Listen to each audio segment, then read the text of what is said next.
figure out that we shouldn't have been doing it, it's far too late. We already in debt now. Yeah, I found out the hard way, bro. Your car about to get repoed, or you was like, dang, I'm sitting over here paying $400, $500, or $300 a month on this, when I could have just saved that every month and bought a car that cost $1,500. And you just thinking, you like, damn, I could have waited on this house. I didn't have to do that. I could have just saved this money. But instead, you grow up in this society like you were talking about earlier. You grow up to be a consumer. You're a slave. You're taught to be a slave. You go to school, you're being indoctrinated to go to college. And what's the purpose of going to college? Going to college ain't about owning stuff. Going to college is you get a degree so you can work for them. You're being indoctrinated your whole life just to be a slave here, man. And that's why I say the truth should set you free, man. That's right. It's the book of Proverbs, chapter 22, verse 7. The rich ruling over the poor, and the borrower is servant to the lender. Oh, that's too cold. That's too bold, man. The rich ruleth over the poor. So we're being ruled by the elite bankers, man. Then it said the borrower is servant to the lender. The word servant means slave. So when you start getting them loans, man, whether it's a mortgage, a car note, whatever, you're basically a slave. Hence, a corporate wage debt slave, or economic slave, or a grid slave, whatever you want to call it, you're a fucking slave to pursuing a Baruch 3 and 8. You are subject to them damn payments, man. A student loan. You afraid to pick up the phone on that number that start with 844 they got 888, yeah. You know? They got smart now, they picking up your area code. You like, hello? Yeah. Oh, yeah, that's what they doing. Oh yeah, they got your area code on there, so you think it's somebody else. Oh, hello? This is a recorded line, like, oh shit. You gotta hang up. Yeah, that's what they doing. And you see some mail, and you remember that company from somewhere. You like, I ain't finna open this shit. I don't even wanna open it, man. Like, no, I ain't opening that. You be scared to open the mail, man. Because you know it then, you just see the bill on there. And you like, man, dang, man. Can't catch a break. Phone getting blew up, all types of stuff. Why? Because that's what happens to you when you're a slave, man. Hey, don't let your check get garnished, man. That's the worst feeling when you about to get paid and get your relief for the week and you got a fraction of what you're supposed to make, man. Hey, I be seeing that, man. At the job I work, I deal with all the paperwork or whatever. Man, I'm talking about the what do you call them guys? The constables. The state coming in there. Oh yeah, this for this person. Right here. The check gonna be garnished. I'm like, man, god dang. You know, it be the nigga woman check getting garnished. It be Jake, you got a subpoena, you know, domestic violence. I'm like, you kind of telling their business, ain't you? Well, yeah, it's all types of stuff be going on, man.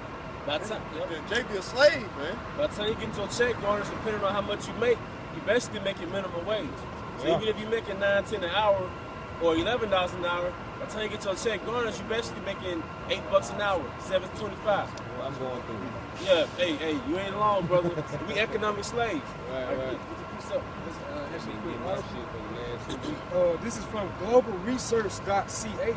And the title says, World Bank whistleblower reveals how the global elite rules the world.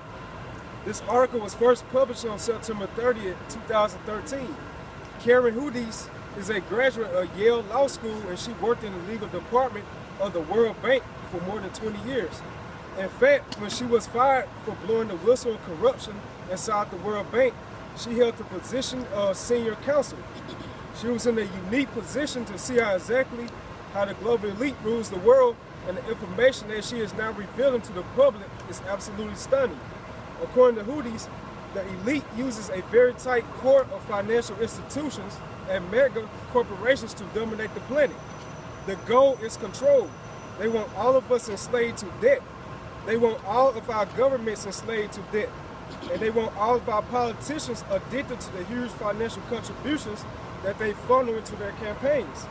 Since the elite also own all the big media companies, the mainstream media never lets us in on the secret. There is something fundamentally wrong with the way that our system works. You know what I'm saying? So this lady right here, Apostle Gabar, did a video on this, and he brought out this same article. You all can see it, check it out. But it says, we are all enslaved to debt. If you go on usdebtclock.org, each U.S. citizen owns towards $8,000 right now. So I just checked that probably like 5 minutes ago. And it's still running, you know? Hey, so hey, see how they do it? Then on top of that, 80% of Americans are inside of homes. So if you have a home, you're paying a mortgage on it. That means 80% of Americans are in debt. So if you own a home, you're paying a mortgage, you're a debt slave as well. And matter of fact, it used to be hard to get approved. Now today, if you check the stats over the years, they said they're approving a lot of people. They just letting a whole bunch of people get approved. It's not because they feel like being generous. They putting you in debt, man. Right. And now a lot of them ask for collateral now. They didn't used to do that, you know. Now you gotta find something. All right, if I can't pay this off, my TV worth this much, or sometimes my truck worth this much. And you see it, we got a Magnolia Federal Credit Union out here, and when you pass by there, you'll see some nice stuff, man. Like a dually truck. Right. F-250s, you will see a Lexus, a Mercedes sometimes, and that boy on sale. You know why? Because default, they couldn't pay it, man. So they went and took the car. That collateral, whatever it was, whether they couldn't pay the car loan or whether they couldn't pay for whatever loan that they asked for. They went and took that car, man, and whatever else they had collateral for, man. This is the book of Habakkuk.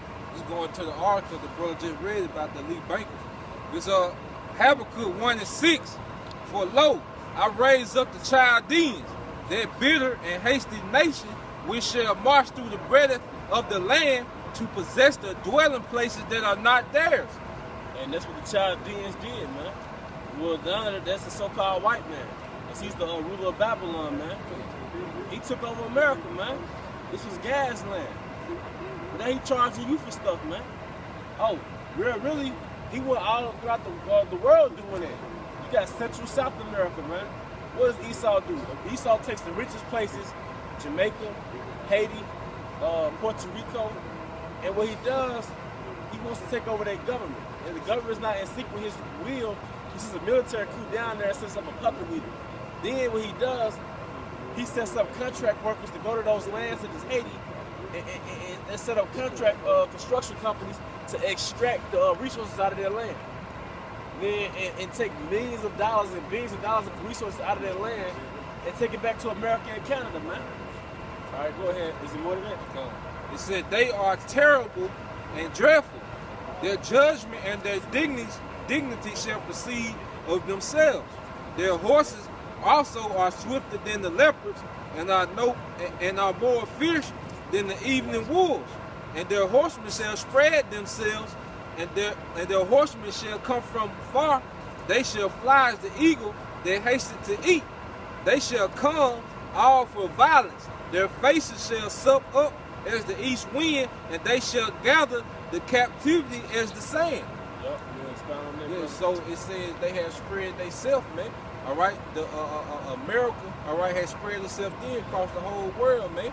All right, it said they horses, because one time America did have the strongest and most powerful military, man. All right, and they have conquered the majority of the planet Earth, man. All right, through violence, man. And then it said how it hasted captivity as the sand, man. All right, you got almost the whole human race under captivity to the elites, man. And they use the Roman Catholic Church, all right, the false prophet, all right.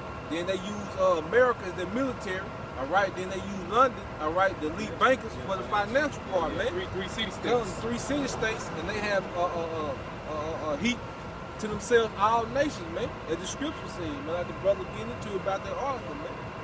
Yeah, but you're still not satisfied. I mean, here it is, you got the whole world. Can you get that in Habakkuk 3? Well, it's 2, so like it's 2.